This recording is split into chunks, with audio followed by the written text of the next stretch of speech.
بسم اللہ الرحمن الرحیم۔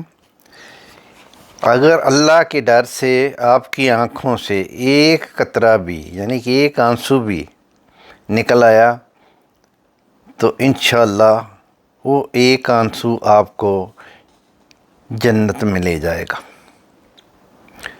جس میں اللہ کے نبی صلی اللہ علیہ وسلم ان کی حدیث ہے، جس نے اپنے گناہوں کو یاد کیا اور اس کی آنکھیں رو پڑی تو اللہ رب العزت اس بندے سے راضی ہو جاتے ہیں۔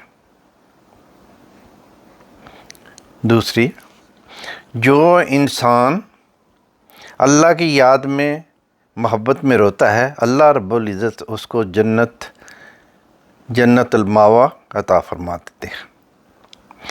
حضرت موسیٰ علیہ السلام کو جب لن ترالی کا خطاب ہوا تھا، کہتے ہیں کہ اس کے بعد زندگی بار کسی نے انہیں ہنستا ہوا نہیں دیکھا تھا۔ سیدہ حفصہ رضی اللہ عنہ ام المومنین فرماتی ہیں کہ ایک مرتبہ نبی اکرم صلی اللہ علیہ وآلہ وسلم میرے پاس آرام فرما رہے تھے۔ اچانک میں نے اپنے رخسار پر کوئی گرم چیز محسوس کی۔ جب ہاتھ لگایا تو پانی تھا۔ میں اٹھ بیٹھی تو کیا دیکھا کہ نبی اکرم صلی اللہ علیہ وآلہ وسلم رو رہے تھے اور آپ کی مبارک آنکھوں کے جو گرم گرم آنسو تھے وہ میرے رخسار پر پڑ رہے تھے۔ کہتی ہیں میں نے اٹھتے ہی پوچھا، اللہ کے نبی صلی اللہ علیہ وسلم آپ کیوں رو رہے ہیں؟ آپ نے فرمایا، حفصہ تم سن نہیں رہی؟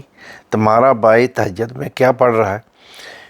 فرماتی ہیں تب میں نے دھیان دیا کہ عبداللہ ابن عمر میرے بھائی ساتھ والے کمرے میں تہجد پڑھ رہے تھے اور تہجد پڑھتے ہوئے اس آیت پر پہنچے ہوئے تھے کہ یہ کافر لوگ اللہ تعالیٰ سے پردے میں رہ جائیں گے۔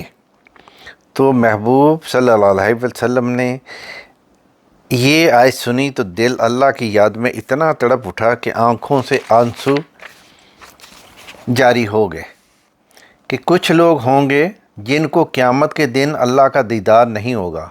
اللہ ہمیں اپنا دیدار عطا فرمائے۔ تو فرماتی ہیں کہ میں نے پوچھا، آقا کوئی تکلیف ہے؟ فرمایا نہیں۔ میں نے کہا تو آقا آپ جنت کی یاد میں رو رہے ہیں؟ فرمایا نہیں۔ میں نے پوچھا جہنم کی یاد سے رو رہے ہیں؟ نہیں۔ میں نے پوچھا اے اللہ کے محبوب صلی اللہ علیہ وآلہ وسلم آخر کیوں رو رہے ہیں؟ نبی اکرم صلی اللہ علیہ وآلہ وسلم نے فرمایا، حفصہ میں اللہ کا مشتاق ہوں اور اس وقت میرے دل میں اللہ کی ملاقات کا شوق بڑھ گیا ہے جس نے مجھے رونے پہ مجبور کر دیا۔ تو یہ تو تھا یعنی کہ پیغمبروں کا اور شیوا، اور آج ہماری آنکھیں اتنی کیا خشک ہو گئی ہیں کہ ہمیں اللہ کا ڈر ہی نہیں لگتا۔ تو اللہ ہمیں اپنے کرم سے ہمیں یعنی کہ اللہ والا بنائے اور اپنی حفاظت میں رکھے۔ آمین۔